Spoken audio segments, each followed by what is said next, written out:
Assalamualaikum warahmatullahi wabarakatuh. Saya Musfira dengan NIM PO 713-203-221-025, jurusan Teknologi Laboratorium Medis, program studi Diploma 3, kelas A tingkat 2. Pembuatan video ini bertujuan untuk memenuhi tugas proyek mata kuliah parasitologi 1, yaitu materi mengenai cacing trematoda.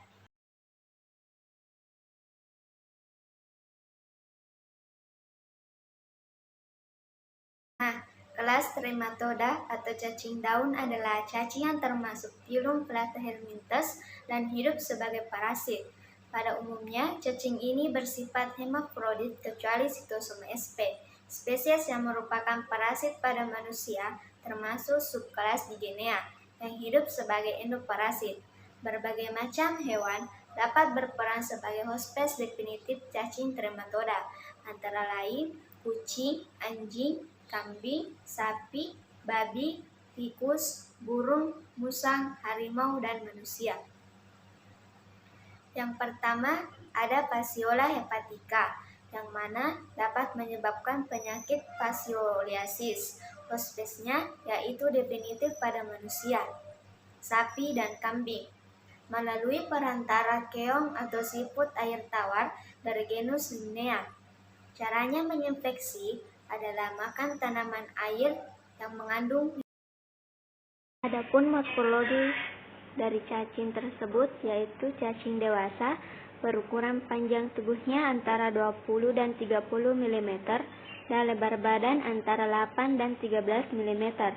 Bentuknya pipi seperti daun yang mempunyai tonjolan khas di daerah anterior atau sipalekon sehingga memberi gambaran seperti bahu atau shoulder. Shaker, terdapat dua jenis alat isap, yaitu oral shaker dan ventral shaker yang sama ukuran besarnya. Usus, mempunyai usus yang mempunyai cabang-cabang lateral yang mencapai ujung distal dari sekum. Alat reproduksi, ovarium dan testis cacing ini bercabang, sedangkan uterusnya melingkar. Vitellaria, adanya percabangan yang intensif dan tersebar luas ke seluruh jaringan parenkium cacing. Telur, bentuknya ovoid atau bulat lonjong, berwarna coklat kekuningan, mempunyai operkulum di salah satu ujungnya. Ukuran panjang telur antara 130 sampai 150 mikron dan lebar 63 sampai 90 mikron. Waktu telur keluar dari tubuh hospes definitif, telur belum berembrio dan tidak infektif. Adapun siklus hidupnya, yang pertama, telur cacing keluar beserta tinja penderita dan masuk ke dalam air. Dalam waktu 9 sampai 15 hari terjadi pertumbuhan merasidium. Kemudian, setelah menetas, merasidium dapat berenang mencari siput yang menjadi hospes perantara pertama. Di dalam tubuh siput merasidium tumbuh menjadi sporokista, sedia, dan selanjutnya berkembang menjadi serkaria.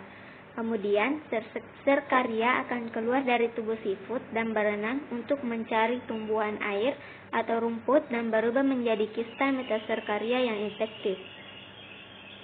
Jika manusia termakan stadium infektif atau kista metaserkaria yang terdapat pada tumbuhan air, di dalam duodenum metaserkaria akan lepas dari jaringan tanaman ala, melakukan migrasi melalui aliran darah dan sebagian besar mencapai saluran dan kandung empedu, kemudian tumbuh menjadi cacing dewasa. Adapun aspek klinis, di mana cacing dewasa dapat menyebabkan peradangan pada saluran empedu, menimbulkan atrofi pada parenkim hati, dan kemudian dapat terjadi sirosis periportal. Cacing muda mengadakan migrasi ke hati yang dapat menimbulkan lesi ektopik di dinding usus, jantung, bola mata, paru, dan jaringan di bawah kulit. Selama fase migrasi atau fase akut, dapat tidak bergejala atau menimbulkan gejala seperti demam, nyeri pada bagian atas abdomen, eosinofilia. Gejala yang timbul bergantung pada organ tempat migrasi larva. Adapun diagnosisnya, pasti terjadinya infeksi Fasciola hepatica harus dilakukan pemeriksaan tinja dan empedu penderita untuk menemukan telur cacing yang khas bentuknya. Pemeriksaan serologi, misalnya uji fiksasi komplement atau tes intradermal, dapat dilakukan untuk membantu menegakkan diagnosis fasioliasis hepatika. Buschke, cacing trematoda yang terbesar ukurannya sehingga sering disebut sebagai cacing trematoda usus raksasa atau giant intestinal flu.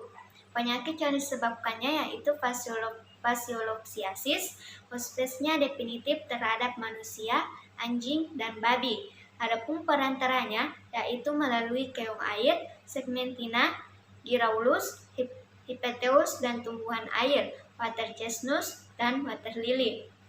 Adapun cara menginfeksi yaitu makan tumbuhan air yang mengandung metasersaria. Morfologi cacing Buschke. Yang pertama, cacing dewasa berbentuk seperti daun dengan ukuran panjang badan antara 20 dan 70 mm dan lebar badan antara 8 dan 20 mikrometer. Acetabulum. Ukuran organ ini lebih besar daripada ukuran oral shaker. Bagian kepala tidak mempunyai kerucut kepala atau sepalikon. Usus dan alat pencernaan.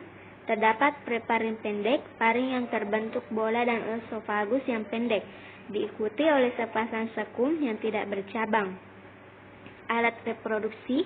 Terdapat 2 buah testis yang bercabang dan tersusun di separuh badan bagian posterior. Ovarium tidak bercabang, terletak di pertengahan tubuh. Vitelaria. Organ ini terletak di sebelah lateral sekum, tersebar mulai dari ujung anterior setinggi ventral shaker sampai ke ujung posterior tubuh cacing. Uterus. Bentuk uterus yang melingkar menuju ke arah batas anterior ventral shaker dan berakhir pada atrium genital.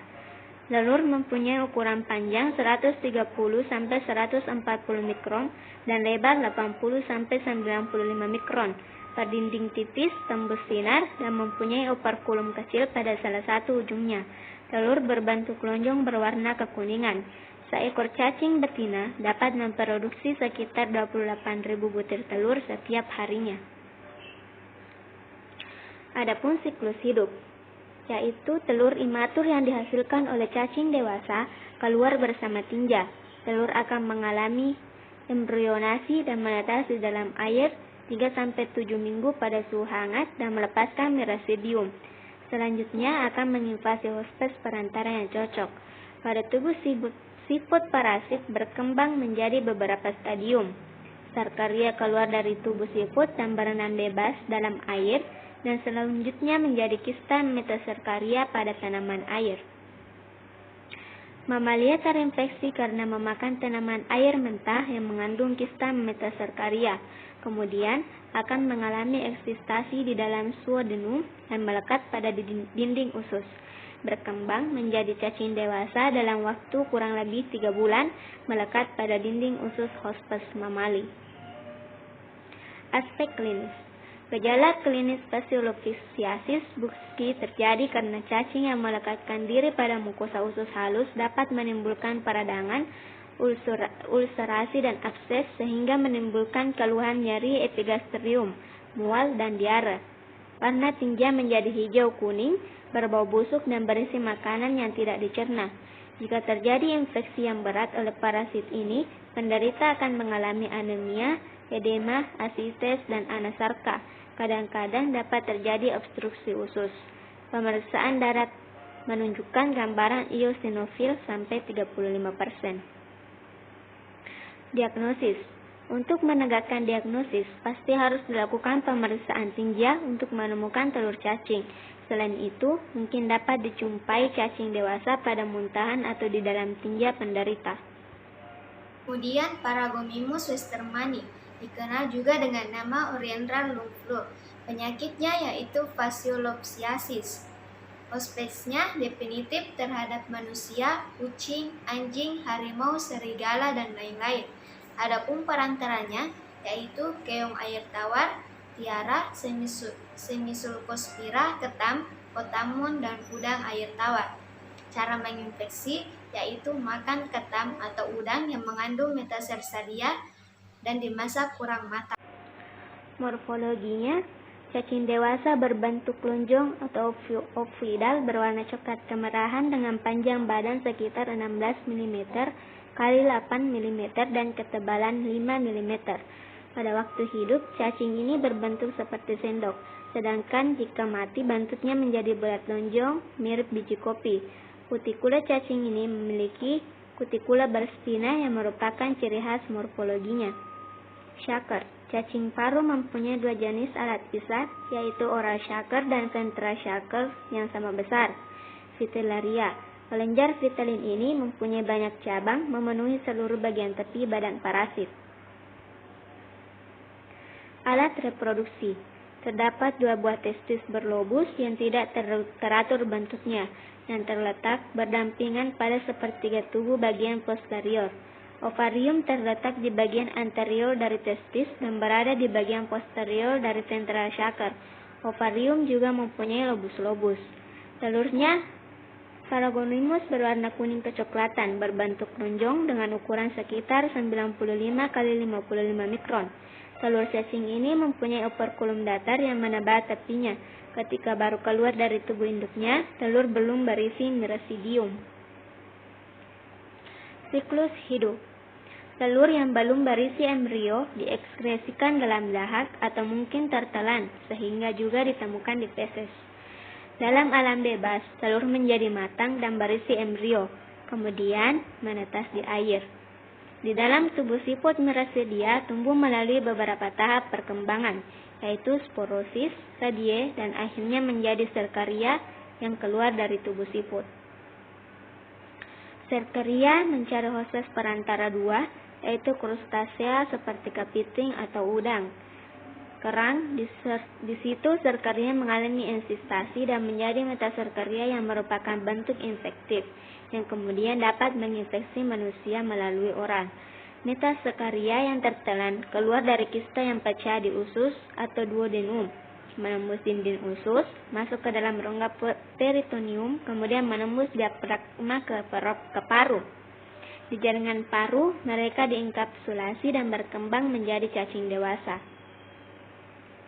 Aspek klinis. Manifestasi klinis utama berupa batuk, kadang-kadang disertai dengan hemoptysis. Gejalanya mirip pulmonari tuberkulosis sehingga terjadi misdiagnosis dengan tuberkulosis paru. Diagnosisnya, pasti paragonimiasis harus ditemukan telur cacing dalam dahak atau tinja penderita. Mungkin telur cacing juga dapat ditemukan pada hasil aspirasi pleura. Citosoma adalah trematoda yang sistem reproduksinya tidak hermafrodit. 3 spesies citosoma yang menimbulkan masalah kesehatan pada manusia, yakni Citosoma japonicum, Citosoma mansoni, dan Citosoma hematobium. Pertama, Citosoma japonicum. Penyebaran di timur jauh atau Cina, Filipina, dan Indonesia di Sulawesi Tengah, tepatnya di Danau Lindu dan Lembah Napu. Penyakitnya yaitu Schistosomiasis japonicum atau Oriental Schistosomiasis. Hospesnya definitif terhadap manusia, kucing, dan anjing. Perantaranya Keongsomelania. Cara menginfeksi yaitu penetrasi kulit oleh Sersaria. Morfologinya, cacing dewasa ditemukan dalam vena porta dan vena mesenterika superior dengan sistem ekskresi berupa sekapi atau phloem cell beserta dengan saluran-salurannya. Telur jantan, tubuhnya lebih besar daripada betina. Bentuknya seperti daun terlipat, bagian kaula dari ventral shaker membentuk celah atau kanalis ginesoporus, testik bentuk bulat, jumlah 6-8 buah, kutikula halus, tidak ada tonjolan-tonjolan. Sedangkan pada betina, tubuhnya langsing panjang 1,9 cm, ovarium di tengah tubuh, uterus berisi telur. Telur Schistosoma japonicum, telurnya berbentuk oval berukuran 67 mikrometer kali 50 mikrometer, mempunyai spina telur berupa lateral knob. Sitosoma mansoni, biasa disebut juga dengan Sitosoma americanus karena banyak ditemukan di Afrika dan Amerika Selatan. Penyakitnya yaitu Sitosomiasis mansoni atau Sitosomiasis usus. Hospes definitif yaitu manusia dan kera, perantaranya keong air tawar biom Palaria spp. Cara infeksinya yaitu penetrasi kulit oleh Sersaria. Cacing dewasa ditemukan dalam vena mesenteria di daerah usus besar, segmen distal uleum, dan kadang-kadang juga didapatkan dalam vena intrahepatik. Jantan tubuhnya lebar, panjang 1 cm, kutikula ada tonjolan-tonjolan kasar, testis jumlah 8-9 buah. Pada betina, tubuhnya langsing, panjang atau filariform, ukurannya 1,4 cm. Ovarium terletak di pertengahan tubuh bagian anterior. Di dalam uterus terdapat telur. Cacing betina sering terdapat di dalam celah atau kanalis gynecoporus. Telur berbentuk oval berukuran 114-175 mikrometer dikali 45 kali 60 mikrometer. Mempunyai spina telur lateral dan berwarna coklat kekuningan. Yang terakhir, Sitosoma hematobium, biasa juga disebut sebagai vesical blood fluke karena habitat pada pembuluh darah vena di vesi coronaria dan plecus venosus di daerah pelvis. Penyebarannya di Afrika dan Timur Tengah. Adapun penyakit yang disebabkan yaitu Schistosomiasis hematobium. Hospesnya definitif pada manusia. Cara menginfeksi yaitu penetrasi kulit oleh Sersaria. Morfologi pada jantan, cacing jantan berukuran 10-15 dikali 0,8 sampai 1 mm kutikula, diliputi bintil-bintil halus dengan jumlah testis 4-5 buah. Sedangkan cacing betina berukuran 20 mm, ovarium berada di pertengahan tubuh bagian posterior. Telurnya berukuran 112-179 mikrometer dikali 40-70 mikrometer, mempunyai spina terminalis. Siklus hidup. Telur sitosoma keluar dari tubuh hospes definitiva bersama tinja atau urin. Telur harus masuk ke dalam air agar dapat menetas menjadi larva Miracidium. Larva ini berenang mencari hospes perantara yaitu siput. Di dalam tubuh siput, Miracidium berkembang menjadi sporokista dan tumbuh menjadi Serkaria yang infektif. Infeksi pada hospes melalui penetrasi kulit, Serkaria melepaskan bagian ekor yang bercabang dan dengan bantuan enzim proteolitik lalu masuk dalam sirkulasi yang selanjutnya menjadi Schistosomula. Parasit masuk kapiler dan sistem limfatik. Migrasi melalui beberapa jaringan seperti paru-paru, jantung kiri, dan hati, dan menuju sirkulasi vena menjadi dewasa dan berpasangan. Cacing dewasa, habitatnya pada vena mesenterica pada berbagai tempat, yang spesifik pada tiap-tiap spesies. Pada Sitosoma japonicum, lebih sering ditemukan pada vena porta dan sistem perivesikal. Telur migrasi secara progresif ke arah lumen usus, selanjutnya keluar bersama tinja atau urin. Aspek klinis. 3 tahapan klinis pada Schistosomiasis yaitu masa inkubasi biologis, tahap stadium akut dan tahap stadium kronis. Masa inkubasi biologis.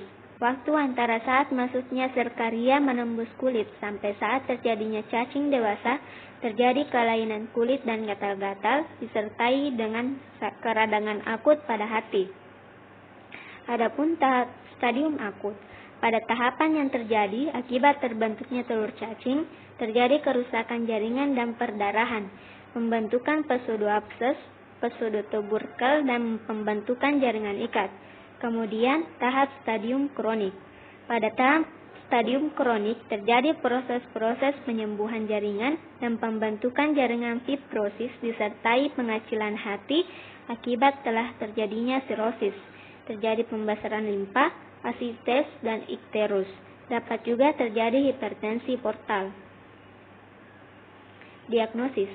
Diagnosis pasti skistosomiasis ditentukan jika ditemukan telur skistosoma yang spesifik bentuknya bagi masing-masing spesies pada tinja atau urin penderita, pada hasil biopsi kandung kemih atau biopsi rektum. Telur skistosoma hematobium dapat ditemukan di dalam urin penderita atau pada hasil biopsi kandung kemih.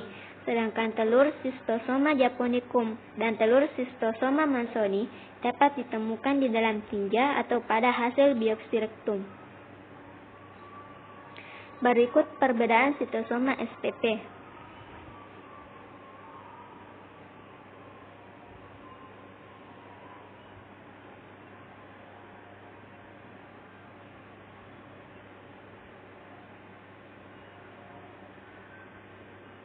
Sekian materi yang dapat disampaikan, semoga dapat menjadi edukasi yang baik dan bermanfaat untuk orang-orang yang menyaksikan, terutama untuk diri saya sendiri. Mohon maaf dengan beberapa kekeliruan. Saya Musfira pamit undur diri. Assalamualaikum warahmatullahi wabarakatuh.